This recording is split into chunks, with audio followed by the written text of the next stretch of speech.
Hi friends, இன்றைக்கி ஒரு அருமையான நூடுல்ஸு ரெடி பண்ண போகிறேன். பாருங்கள். என்னென்னா லைவாக காமிக்க முடியல, வீடியோ எடுக்கிறதுக்கு யாரும் இல்லை. அதனால் நானே உங்களுக்கு செஞ்சு வச்சுருக்கேன். அதை மட்டும் காமிக்கிறேன் பாருங்கள். என்னென்ன சேர்த்துருக்கேன் எல்லாம் பாருங்கள். எல்லாமே இதில் ஆட் பண்ணியிருக்கேன் பாருங்கள். சூப்பராக வந்திருக்கு, நல்லா டேஸ்ட்டாக இருக்குது. நீங்களும் வாங்க சாப்பிடலாம். சாப்பிடவா சேனலுக்கு கண்டிப்பாக நீங்கள் எல்லோரும் சாப்பிட்டுட்டு தான் போகணும். பாருங்கள், எக்கு முதல்ல முன்னாடி ஃப்ரை பண்ணி வச்சுருக்கேன். அதன் பிறகு எல்லாமே சேர்த்து வதக்கி எடுத்து அதன் பிறகு உங்களுக்கு நூடுல்ஸ் ரெடி பண்ணி ஆல்ரெடி வச்சுருக்கேன்.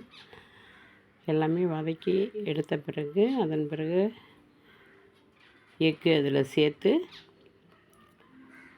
நூடுல்ஸ் அதில் சேர்த்து ரெடி ஆகிட்டு ரொம்ப ரொம்ப ருசியாக இருக்குது. வாங்க சாப்பிடலாம். நீங்கள் எல்லாருமே என்னுடைய ஃப்ரெண்டு, வாங்க சாப்பிடலாம். கண்டிப்பாக உங்களுக்கு எல்லாருக்குமே கிடைக்கும்.